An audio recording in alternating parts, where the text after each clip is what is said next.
One Australian dies from heart disease every 20 minutes. It's primarily a lifestyle disease and one that we can do something about through diet. But selecting the right diet is of paramount importance. It's Heart Health Week and dietitian Melanie McGrice is here to help rate some popular diets so you can look after your heart and your waistline. Good morning, Melanie. Hi, thanks for having me. We're going to debunk a few myths today. I think people look at diets to lose weight, but you might not always get that result in the long term. That's exactly right. As a dietitian, we tend to encourage people not to go on actual diets, but to change their eating plans and changing the way that they eat. But saying that, with so much obesity in Australia, we tend to get a lot of people who do go on diets. So what I wanted to do is look at some popular diets and talk about how we can increase their health for their heart. Okay. Where do we want to start? That side, I think. Start up The Mediterranean diet, clearly you're rating that well. Yes, absolutely. And this, I guess, is something that isn't actually a diet per se. It is something that is more of a healthy eating plan. And actually, a meta-analysis was just released in the last month that shows how fabulous this is for your heart. The reason for that is it's really high in vegetables, so high in antioxidants. It encourages us to eat fish instead of eating fatty meats.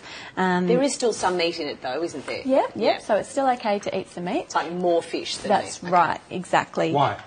What's fish got in it that's so good? Fish has got the omega-3 fatty acids, and that's, I guess, one of the things that is really important for heart health.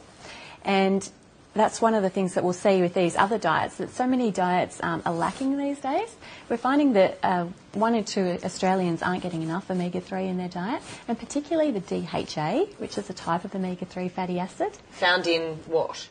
Well, DHA is made by algae, and that's why the fish is a good source of DHA, because the fish then go and eat the algae. Right. Yeah. If you can't eat fish, if you've got some kind of seafood allergy, where are you going to find that? Exactly, and not just for people who've got allergies, but there's a lot of people who just aren't eating enough fish because they don't like it or they find it too hard to prepare or whatever. Yeah. And so or now expensive. Exactly. So now there's a lot of products on the market which have fortified DHA.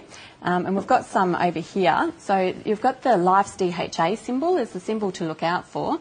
And so they come in products like eggs, yogurt, milk, honey, and yeah, some of those different products which we've got here. So look for on them. They're high in DHA, and so they're foods that you just eat on a daily basis. So, for example, if you're making your scrambled eggs, use the DHA fortified eggs. Make it with some DHA fortified milk, and then all of a sudden you're going from something that isn't particularly high in omega-3 DHA to something that's screaming with it, yes. Exactly. All right, good. Let's move on to this one, because it would seem to me cabbage soup, you'd think that would be all right for you, wouldn't you? Well, really? I wouldn't want to sit around if you're eating cabbage soup all the time. The cabbage soup diet is purely that. It's just cabbage soup. And that's all you eat basically for a week or two. And yes, you do get very fast weight loss, but that's not necessarily a healthy thing to be losing weight so quickly. Why not? Why is it so bad to just suddenly shed 6 kilos in a week? Because you're cutting out 4 out of your 5 core food groups. The only core food group it's got in there is vegetables. But in the short term, if you lost that weight and then you went back onto a normal healthy eating plan, you'll just regain the weight straight back on again. Do you? Your body sucks it up, does it? Exactly. Okay. Because you're not actually losing fat in that time. You're losing your carbohydrate and fluid stores. All right. So what I'd encourage people to do is, go for the vegetable soup, but use it as a filler in between meals. And that's a way to encourage you to have more veggies in your diet, particularly in winter when people want to have a nutritious snack. But have it with some fish and veggies or salad on the side. Just expand it a bit. That's right. Yeah, all right.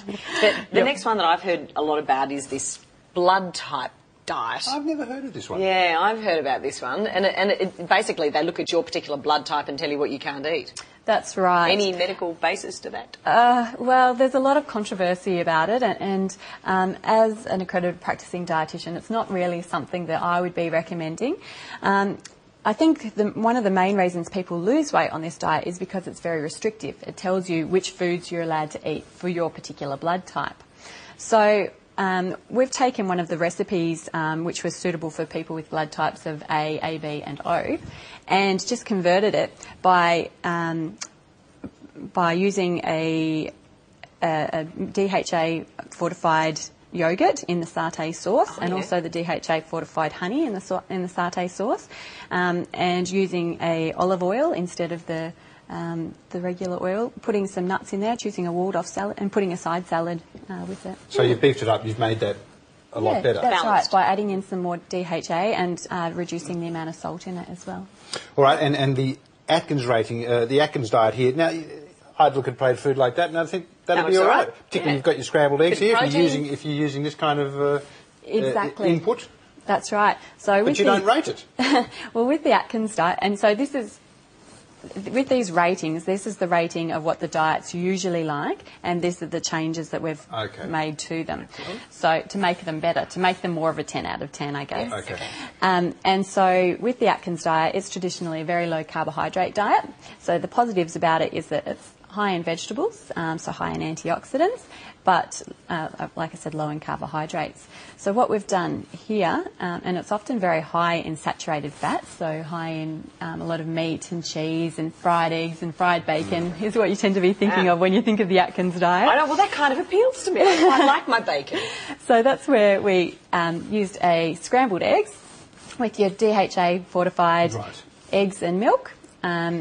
Without the cheese, and then adding some grilled tomatoes and some spinach on the side. Terrific. For some more antioxidants. Excellent. All right. Well, that gives us more of an idea. Yeah. Yes. Yeah. I think the key is eat a good balanced diet, including a little bit of everything. And look, that's what we'd really encourage people to do, is instead of going onto a diet, is to go and see an accredited practicing dietitian so that you can get an individually tailored dietary plan.